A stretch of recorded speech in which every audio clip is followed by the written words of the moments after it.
do you want? Tacos! When do you need it? Now! 1, 2, 3, go!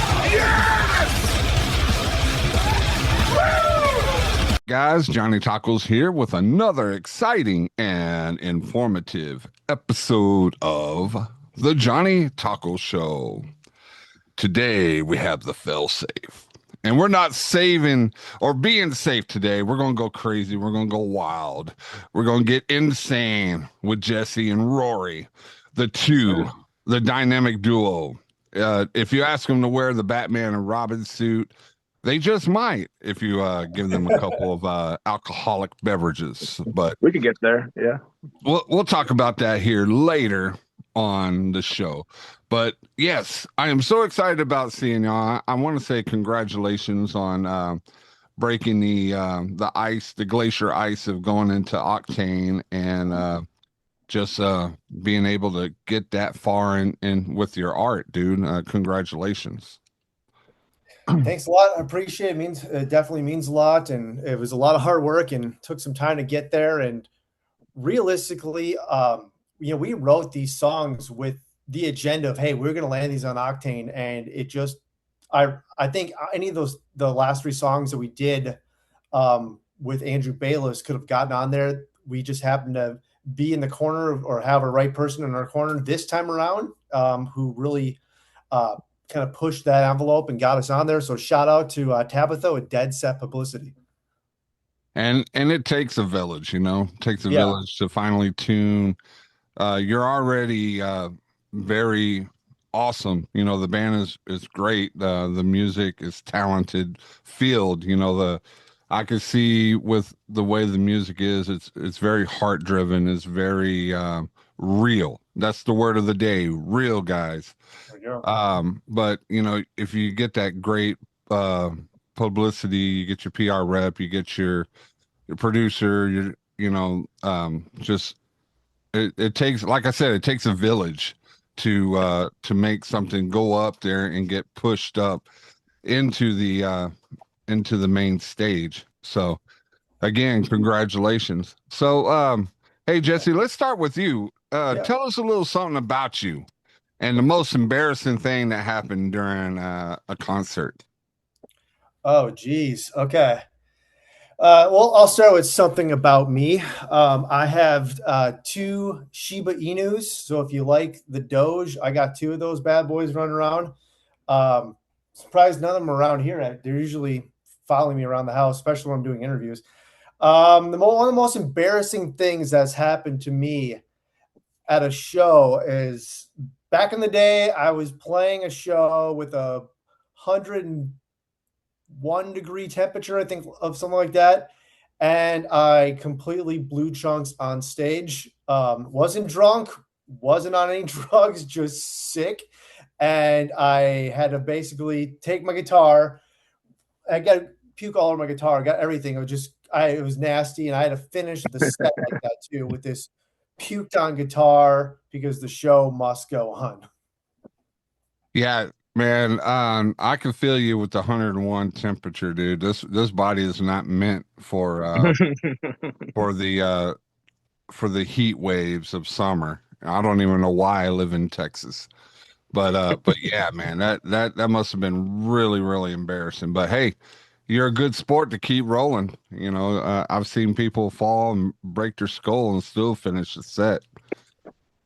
Maybe do an Aussie after that and can't even understand them afterwards. But hey, they did it.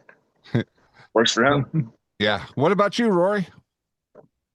Me? Okay. So, man, one of my most embarrassing moments actually happened on this last tour with these guys. I couldn't believe I did this. I was so mad.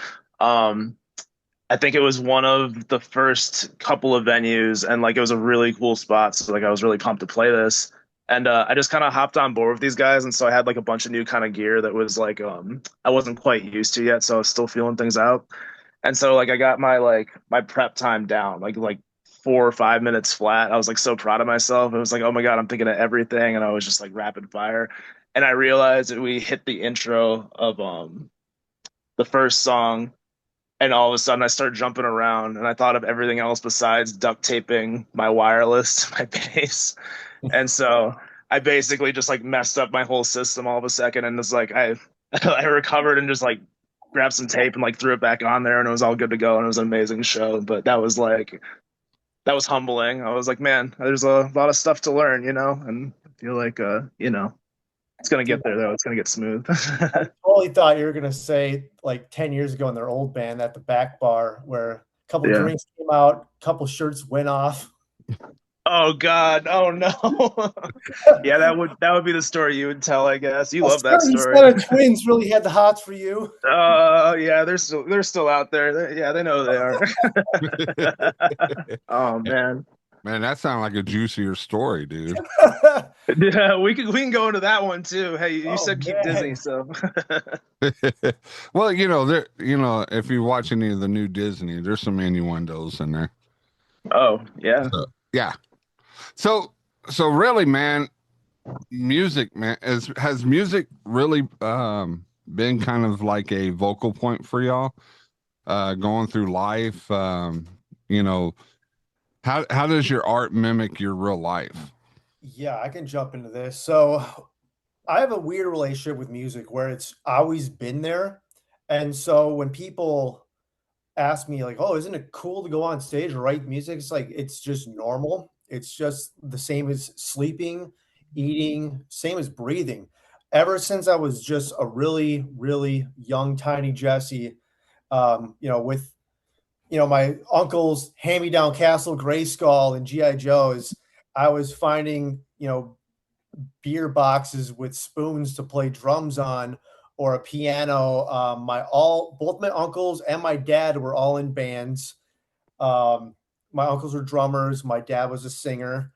So I was growing up in practice spaces and rehearsal spaces, going to shows, being snuck into shows way before I was old enough to be there. Yeah, from there, it just through school, I've found choir as a easy A. So I kind of followed that path, and so yeah, it's always just been kind of there. Been in bands since high school. Got on the radio for the first time when I was a senior in high school. So yeah, I guess it just always has been there. It's just always been this duty of, hey, you're doing this, you're pushing this creativity out to the world. You're gonna leave your ripple in the ocean of Earth, and this is how you do it. And it's just always been something you just don't even question. It's like, when you have kids, you have to raise them. It's just like music, you just have to make it. It's just how it's always been. So yeah. Yeah, and with that, you always have to fine tune your art is with like drawing pictures or playing football or basketball, something that you enjoy. And it seems like what you told me that you enjoyed music right from the beginning. So, who were some of the bands that kind of made Jesse say, "Hey, I want to do this type of music"? Oh man, it depends on what era. I mean, I've just had such a different range here, but growing up, my dad was a big Maiden fan, Obituary. My uncle was a big King Diamond, Merciful Fate. Um, my mom, she liked Guns N' Roses. What else she like? Winger, something like that. I don't remember. And growing up in going through elementary and junior high, I was an inner city kid, so there was a lot of rap and hip hop. So I started really absorbing that. And as I grew and matured as an artist, I started having more respect for pop music, writing hooks, the art of basically being able to operate within a box and doing it efficiently and doing it well. And then from there, just coming up with the Under Oath, the Tooth and Nail bands, the Fueled by Ramen bands, the pop punk scene, and then eventually into like the metalcore scene, and then just whatever you define today as. I'm always listening to the something crazy. Rory can attest to that. I'm always sending him random videos of new artists I'm finding, and whether they're right up our wheelhouse or they're very avant-garde. It's just if I like what I like, I guess. Yeah, it's similar to Yeah. me. I'll go through I go through Instagram and I see all these new bands, and that's how I met I found y'all out, and I was like, okay, let me check these guys out because the it was an advertisement. So I was like, man, these guys look like they're high energy, ready to rock. And I went through and looked at it and listened to the music, Wolves, um, and I was just like, wow, this is kind of in the vein of the music that I'm listening to currently right now. And it's funny you said Maiden. If you look at through the whole studio, you'll see remnants of Iron Maiden everywhere. Oh, So nice. no King Diamond. Sorry, Pickles is wanting to be a part of the Pickles. show. Oh my god, So adorable. yeah, she had her little operation, so she's she's more needier than ever. So Oh, it's fine. It's fine. I got six of them. They'll be running through. Uh, but hey, Rory, you want to piggyback on that question? What are some of the bands that kind of paved the way for you? Yeah, absolutely. Man, so music for me has just always been like my outlet, just straight on through, so it's been that way since a very early age. And like I was saying, I grew up in Madison and I don't know what it was in that era of like early 2000s, but like all the amazing bands were coming through Madison. And I mean, my first show I still have a tattoo for it was Music as a Weapon Disturbed. I want to say like I can't remember the exact year, but yeah, it was absolutely just changed my life, and it was like music was already something that I thought I might want to do, but they kind of sealed it for me. So I would say Disturbed, Trivium, Fallout Boy, actually. I think like their songwriting is genius. Yeah, 3 Days Grace, Breaking Benjamin, and yeah, a couple others out there. Just absolutely changed my life, and I haven't really wanted to do much else since, to tell you the truth. So Yeah, and that's what I kind of based your style of music on was like in that vein, like Breaking Benjamin, 3 Days Grace, Alita's Way, yeah, uh, with some of the new stuff like Bad Omens. I love Bad Omens. Memphis Mayfire. Kind of in that kind of vein of music, and I really enjoy it. That's my gig. That's what the kids are calling, right? That's my gig. yeah, That's that's what they're saying, I think. I think we're past the minute. That's my shit. That's there what you the go. word is. Yeah, that's my Oh, okay, jam. there it is. My jam. Yeah. So, but yeah, with with uh with with this music, how did y'all come together in this band? You said that y'all were in a former band, but then y'all Yes. made the Failsafe. Yeah, so a long time ago, I was in a band, another band in Minneapolis. It was kind of a punk pop project, and then it turned into more of a rock project, and then it turned into like this rock electronic with two dual singers, one male, one female vocalist. And that's when I met Rory. He was replacing one of our bass players who left at the time, and he played with us for a couple years there. We did some cool shows. Like we just brought up a show. We played with Skillet. I broke into their trailer and stole their water cooler because they wouldn't give us water at the show. And I figured they're Christian, they'll probably give water. They're fine. So I just took it. And, um, otherwise, yeah, I guess we played together, shared the stage for a couple of years, and then he tragically moved to Texas Yeah. and left the group. And then that group, after he left, I mean, geez, I couldn't go on without Rory, so we just had to close up shop, and then It's breaking my heart, Failsafe. dude. And then we started the Failsafe. And the funny thing is, the guy who replaced Rory in the old band is Kyle, who's the guitar player for this band. And he was the best guitar player in the band, but he only played bass.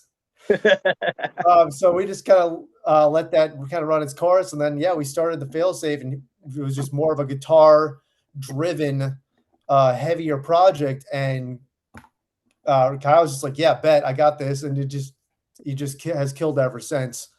And then, yeah, Rory, we had a couple different bass players for whether it's just, just schedule conflicts or creative differences. It just didn't work out after a couple of years. And we needed a bassist again, and Rory was there. So we're like, "Oh, Rory, you're back in Minnesota. Hey, you want to jump on Yeah, this tour with us?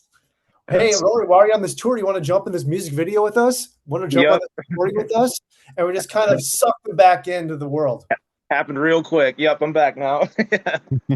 So you were courting him. I see how you were. Yeah, yeah. There was never any kind of bad blood. Like we never got any fist fights or anything like that. It was just he moved basically, and 2018, it wasn't feasible to think that we could be across the country from each other and be able to have a band. That just didn't happen. That was like a post-COVID thing. That's why I'm in South Carolina now, and the rest of the boys are in Minnesota. So like it works great now. It didn't back then because you couldn't work remote, you couldn't really do anything like that as well as you could now. So it just time caught up with us and it kind of favored the musicians who are working remote and doing their thing. And so the pieces just kind of fit and we're back together.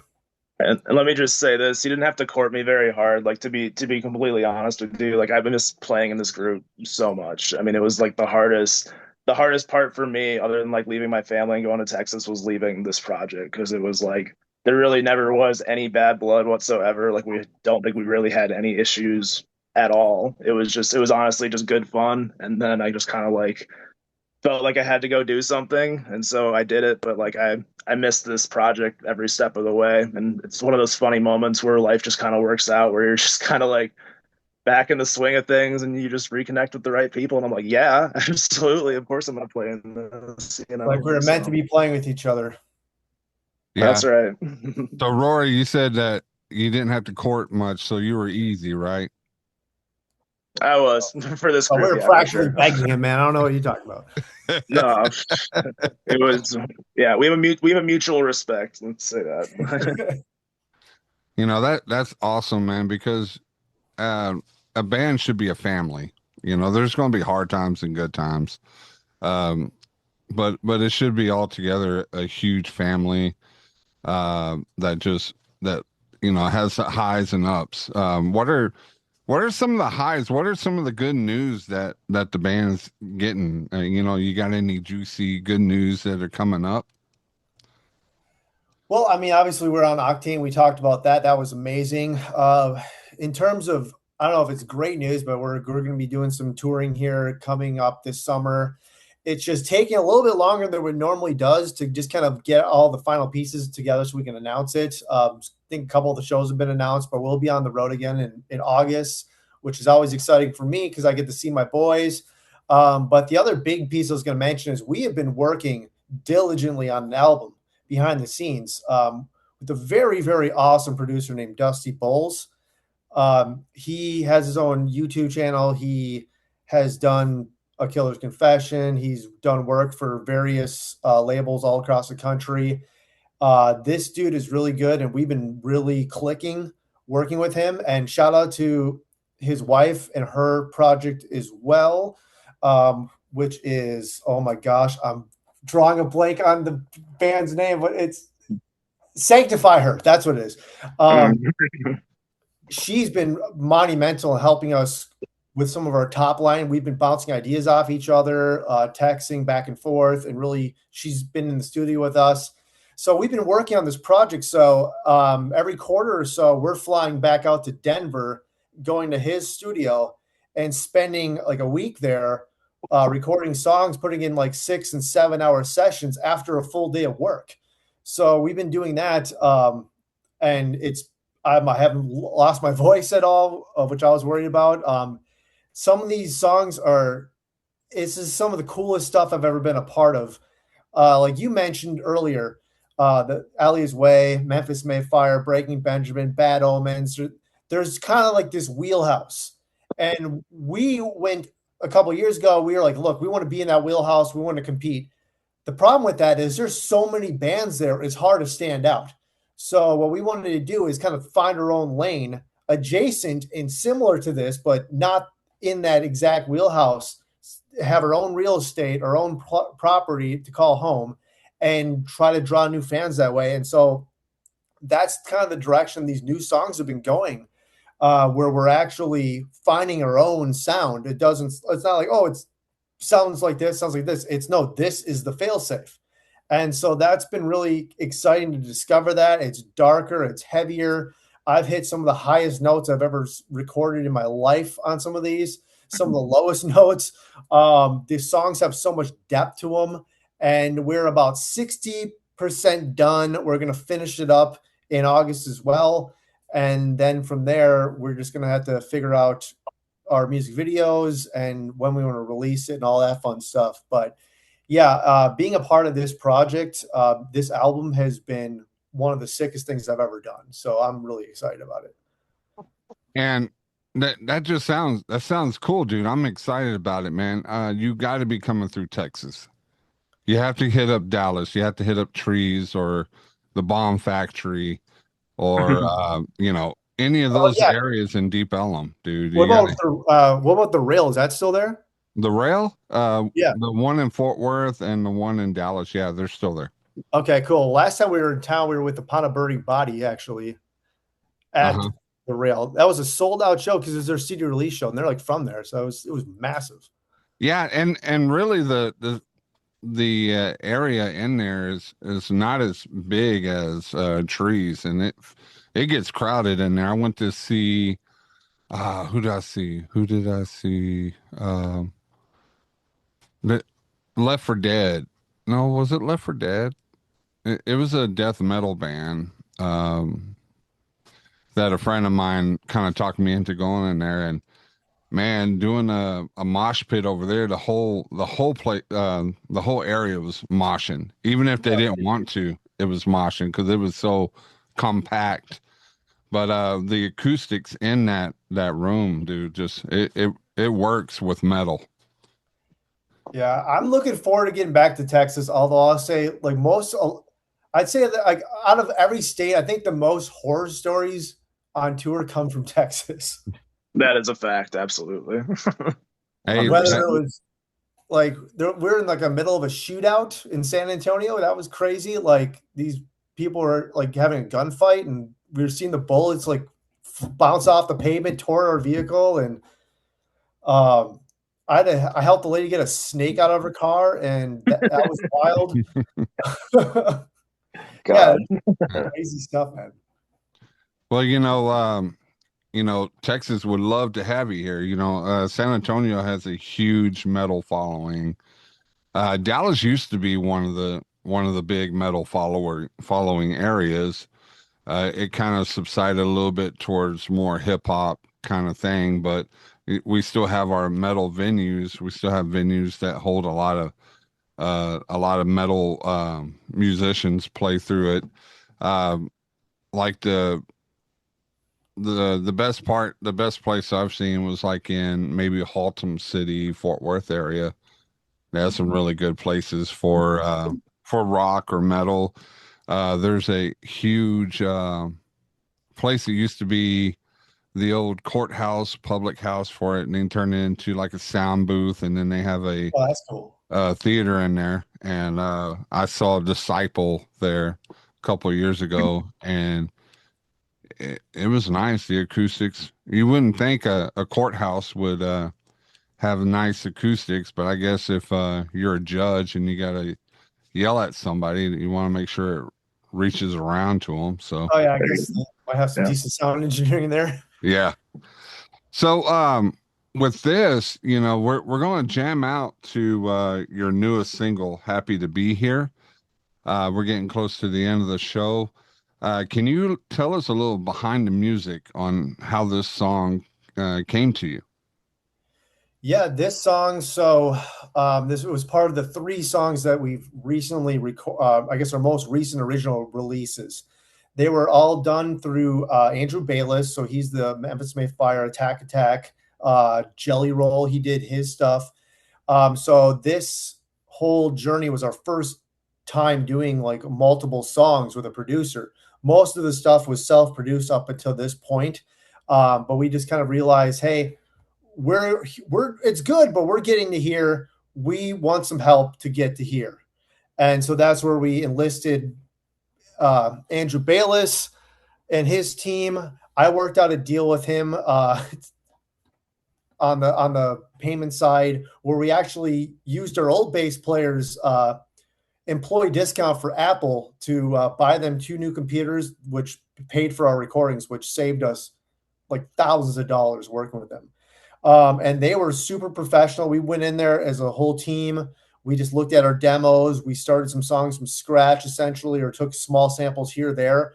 And we just, day one was one song. Day two is day three. Day three was song three. And then day four, I just recorded vocals for all, and it was done, which was super streamlined, super fast. The songwriters were, had a lot of the people who are helping us with some of the lyrics and kind of writing the stories on these songs. They had a big country background, which I've grown up with the phrase, yeah, I like everything but country. So it gave me a whole new respect for country artists and country music, going to Nashville and working with these people, because they are great storytellers. They're really helping put the story together. And with Happy to Be Here, it's essentially all the hell that we went through, and just in general as a band. Tour is usually it's usually war. It's where you're sharing a hotel with 5 other people. You're going city to city. There's car issues, van issues, trailer issues. There's people get their gear stolen.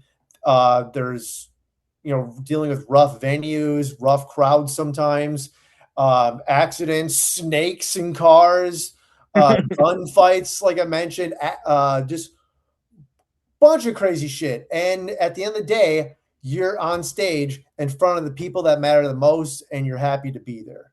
And so that's kind of was the theme of it. And then we worked with the team to kind of turn it into a story about a tumultuous relationship. Because oftentimes, being in a band is kind of like having, it's being in a toxic relationship, because you have to deal with so much and put so much out there. And sometimes you don't get a lot back, and you're just happy with what you get, and because you love it so much. So it was kind of the basis of it, in terms of the lyrics and the theme.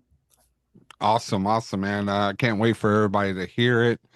I want to thank you guys for taking the time. I know you're busy, you're always working on your music. Thank you for being on the show. It was an honor to meet you, Jesse and Rory.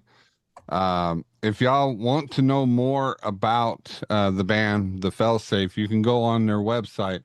We are thefailsafe.com, and that will be on the description below. Check it out. Go to any of the social medias as well as streaming platforms to listen to all their music. I highly suggest to give them a chance, and they won't let you down. So here it is. Happy to Be Here by the Failsafe here on the Johnny Taco Show. Oh, before we get to the video, I know y'all were excited about seeing it. Y'all were excited, and I'm sorry.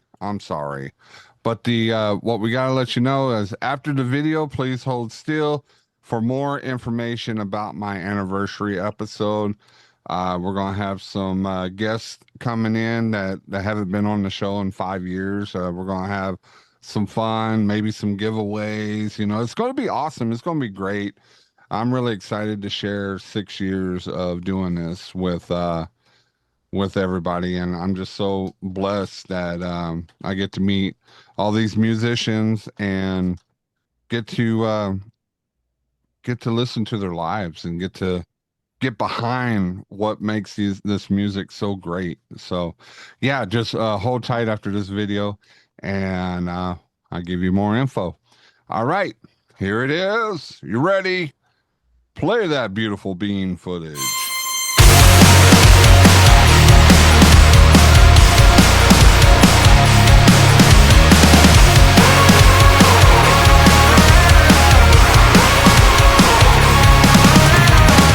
Like tears of kerosene, a candle drips a bittersweet.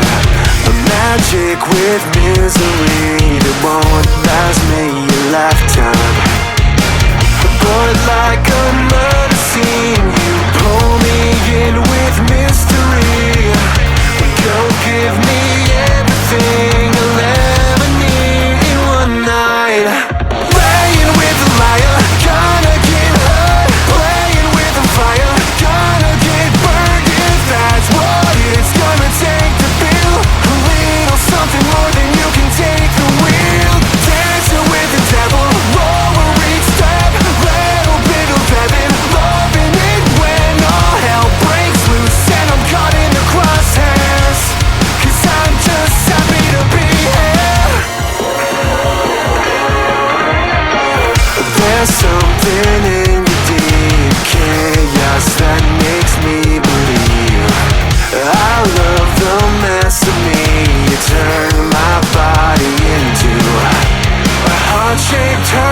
Flames glow through barricades. Girl, I can't escape you.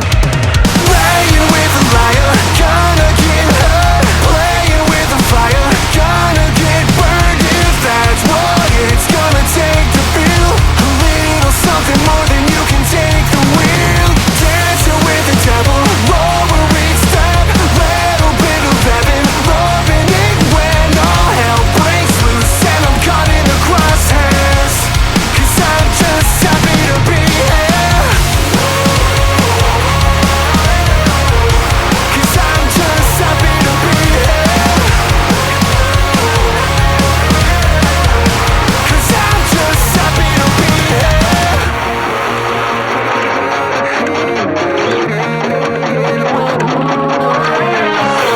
Go give me everything you'll ever need in one night. Playing with a liar, gonna get hurt. Playing with a fire, gonna get burned. If that's what it's gonna take to feel a little something more than you can take the wheel. Dancing with the devil, roll each step. Little bit of heaven, loving it when all hell breaks loose. And I'm caught in the crosshairs, 'cause I'm just happy to be here. 'Cause I'm just happy to be here. 'Cause I'm just happy to be here. Thank you guys for being so awesome about listening to the show and watching this show. If you like it, please like, subscribe, and share for the latest and the greatest of the Johnny Taco Show. Please.